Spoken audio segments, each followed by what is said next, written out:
ఓం భక్తి టీవీకి తిరిగి స్వాగతం. మన సాంప్రదాయాలను విలువలను మర్చిపోతున్న ఈ తరానికి తిరిగి ఆ సాంప్రదాయాలను విలువలను గుర్తు చేయడమే మా ఓం భక్తి టీవీ యొక్క లక్ష్యం. ఓం నమ శివాయ.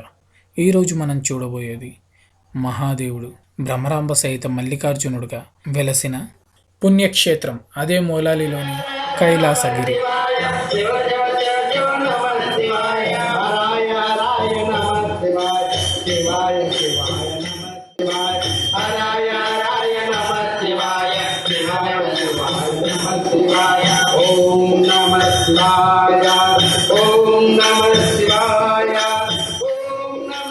ఇక్కడ స్వామివారికి ప్రతి ఏటా ఊరేగింపు జరుగుతుంది.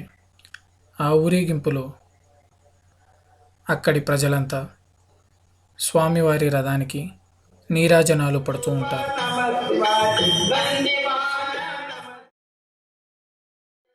ఓం నమ శివాయ. హర మాధవ నీలకంఠాధార కైలాసగిరి మల్లికార్జున లక్ష్మీ నరసింహ ఆపర్బాండం అనారోగ్యం. ఇది లక్ష్మీ నరసింహ క్షేత్రము 1998లో స్టార్ట్ చేయడం జరిగింది. ఇక్కడ పెద్ద ఎడారిగా ఉండే అడవి ప్రాంతంగా ఉండే ఇక్కడ శివలింగము ఏర్పాటు చేసి ఇక్కడ కైలాసగిరి మల్లికార్జున నామకరణం చేసి క్షేత్రం ఏర్పాటు చేయడం జరిగింది. 2002లో ఇది జయేంద్ర సరస్వతి గారు వాళ్ళ అధ్వర్యంలో ఇది ప్రతిష్టాపన కార్యక్రమం జరగబడింది.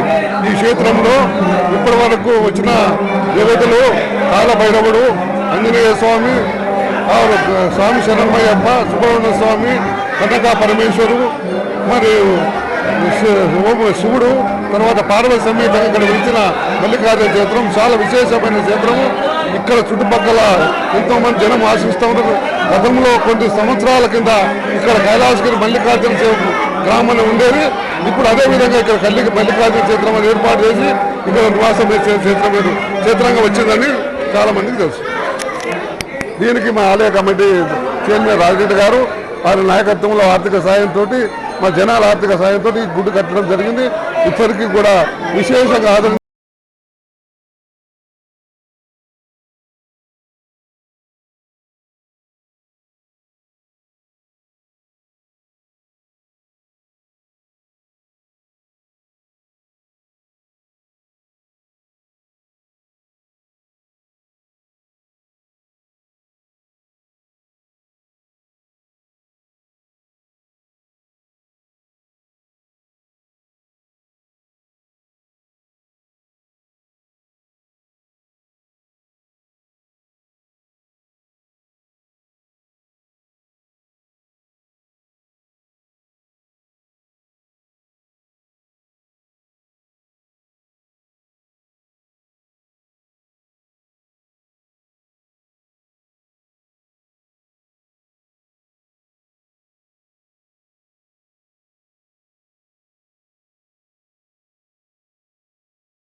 మల్లికార్జున స్వామి వారు కైలాసగిరి క్షేత్రంలో వేంచేసి ఉన్నారు. ఇక్కడ మల్లికార్జున స్వామి వారి దేవాలయంలో ప్రతి సంవత్సరము కూడా శివరాత్రి ఉత్సవానికి 3 రోజుల ముందు నుండి శివరాత్రి తర్వాత మరుసటి రోజు వరకు మనకు బ్రహ్మోత్సవ కార్యక్రమాలు అంగరంగ వైభవంగా గత 25 సంవత్సరాలుగా జరుగుతున్నవి. ఇట్టి బ్రహ్మోత్సవాలలో భాగంగా ప్రతిరోజు కూడా ఉదయము సాయంకాలము చండీ హోమాలు, చండీ సప్తశతి, గణపతి హోమము, సుబ్రహ్మణ్య పాశుపతము, హనుమత్ పాశుపతము, అఘోర పాశుపతము మొదలగు అన్ని రకాలైనటువంటి హవనములు, మరి భక్తుల కోరిక మేరకు వారికి తగిన రీతిగా కుబేర యంత్రాలు, ఆంజనేయ స్వామి వారి హనుమతి యంత్రాలు ఇవ్వడం జరుగుతుంది. అదేవిధంగా మహాశివరాత్రి పర్వదినంగా ఈరోజు ఉదయం 6 గంటల నుండి మహన్యాసపూర్వక ఏకాదశ రుద్రాభిషేకాలు, అదేవిధంగా 8 గంటల నుండి రాత్రి లింగోద్భవ కాలం వరకు కూడా ఏకవార రుద్రాభిషేకాలు మహావైభవంగా జరుగుతాయి. అదే కాకుండా లింగోద్భవ కాలంలో మహాన్యాసపూర్వక రుద్రాభిషేకము మరియు అన్నాభిషేకంతో పాటుగా రాత్రి 2 గంటలకు దివ్య శ్రీ భ్రమరాంబికా సమేత మల్లికార్జున స్వామి వారి దివ్య కళ్యాణం జరుగుతుంది. ఆ తర్వాత మరుసటి రోజున అన్నదాన కార్యక్రమంతో ఇట్టి ఉత్సవాల్ని ముగిస్తున్నాము. ఇట్టి ఉత్సవాలకు ఆలయ కమిటీ సభ్యులు మరియు ఆలయ చైర్మన్ ఫౌండర్ బండారి రాజిరెడ్డి గారు ఇట్టి పర్యవేక్షణలో ఈ ఉత్సవాలు జరుగుతున్నాయి. కాబట్టి ఈ కైలాసగిరి మల్లికార్జున స్వామి వారిని ధరించండి, దర్శించండి, తరించండి. బులో శంకర భగవాన్కి. ఇక్కడి శివలింగాన్ని 1998లో కాశీ నుండి తెప్పించి ప్రతిష్టాపన జరిపించడం జరిగింది.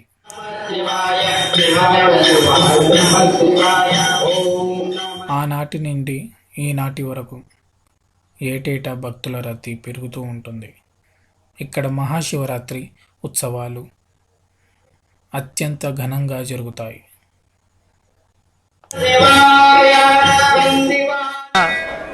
ప్రతి శివరాత్రికి ముందు స్వామివారి యొక్క బ్రహ్మోత్సవాలు అంగరంగ వైభవంగా జరుగుతాయి.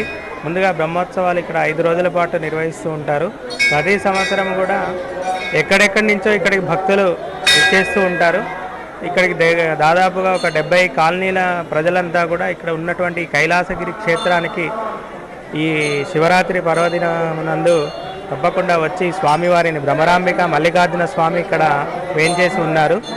ఈ భ్రమరాంబిక మల్లికార్జున స్వామి ఈ శివాలయం ఒక ప్రత్యేకత ఉంది. కాశీ నుంచి లింగం ఇక్కడ తెచ్చేసి చాలా పాతకాలం కిందట ఇక్కడ ప్రతిష్ఠ చేశారు. అలాగే అంతకుముందు ఒక చిన్న శివలింగం ఉండేది. ఆ శివలింగానికి ఇక్కడ భక్తులు రోజు వచ్చేసి ఈ వైశ్యులంతా కూడా ఇక్కడ కన్యకా పరమేశ్వరి అమ్మవారిని కూడా ప్రతిష్ఠ చేయడం జరిగింది. అంతకుముందు వినాయకుడిని, వాసవి కన్యకా పరమేశ్వరి మరియు భ్రమరాంబిక మల్లికార్జున స్వామిని ఇక్కడ ప్రతిష్ఠ చేసేసి ఇక్కడ ఉన్నటువంటి బ్రాహ్మణ సంఘము అలాగే వైశ్య సంఘము కూడా కలిసికట్టుగా అందరూ కూడా అన్యోన్యంగా ఇక్కడ ఈ స్వామివారి యొక్క సేవను చేస్తూ ఉన్నారు. అలాగే ఈ దేవాలయానికి చూసినట్లయితే గోసేవ కూడా ఉంది. ఒక గోశాల కూడా కట్టించారు. ప్రతి ఆదివారం నాడు గోపూజ కూడా ఉంటుంది. అలాగే ఇక్కడ ఉన్నటువంటి బ్రాహ్మణ కుటుంబాలు అలాగే చుట్టుపక్కల ఉన్నటువంటి భక్తి కుటుంబాలన్నీ కూడా వచ్చేసి ఇక్కడ ప్రతి సోమవారం నాడు ఆలయం బయట ఉన్నటువంటి శివలింగానికి అలాగే లోపల ఉన్నటువంటి శివలింగానికి కూడా అభిషేకాలు చేస్తూ ఉంటారు. మహాన్యాసపూర్వక ఏకాదశి రుద్రాభిషేకం అలాగే ఏకవార రుద్రాభిషేకము ఇక్కడ ప్రత్యేకంగా విశేషము. చాలా దూరం నుంచి భక్తులు ఇక్కడికి వచ్చేసి ఈ యొక్క మహాన్యాసపూర్వక రుద్రాభిషేకం చేసుకుంటూ ఉంటారు. ఇక్కడ ఏ కోరికలు అనుకున్నా కూడా తప్పకుండా నెరవేరుతూ ఉంటాయి. ఆ నమ్మకం భక్తులలో ఉంది. ప్రతి సంవత్సరము కూడా ఇక్కడ బ్రహ్మోత్సవాలు ఉంటాయి. మన ఎమ్మెల్యే గారు ఈ ట్రస్టీ చైర్మన్గా ఉన్నారు ఇక్కడ దేవాలయానికి. ఆయన దగ్గర ఉండి చాలా సేవా కార్యక్రమాల్లో పాల్గొంటూ ఉన్నారు. అలాగే ఇక్కడ ఉన్నటువంటి ఈ వైశ్య ప్రముఖులు సముద్రాల లక్ష్మీ నరసయ్య గారు, సముద్రాల కృష్ణమూర్తి గారు, అలాగే ఎర్రం సుధాకర్ గారు, తోట ఈ సుధాకర్ గారు వీళ్ళంతా కూడా ఇక్కడ సేవ చేస్తూ ఉన్నారు. చాలామంది భక్తులు ఇక్కడికి రావటం జరుగుతుంది. శివరాత్రి మీరు చూసినట్లయితే చాలా ఎక్కడెక్కడి నుంచో భక్తులు రాత్రి 12-1 గంటల దాకా కూడా వచ్చి లింగోద్భవ కాలంలో ప్రత్యేకంగా విశేషమైనటువంటి పూజ జరుగుతుంది ఇక్కడ.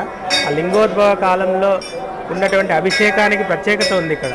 ఎప్పటి నుంచో కూడా ఈ లింగోద్భవ కాలంలో జరిగేటువంటి మహాన్యాసపూర్వక రుద్రాభిషేకానికి చాలామంది జనాలు ఇక్కడ భక్తులు వచ్చి స్వామివారిని యొక్క అభిషేకాన్ని తిలకించి అనంతరం 2ంటికి కళ్యాణం కూడా జరుగుతుంది ఇక్కడ.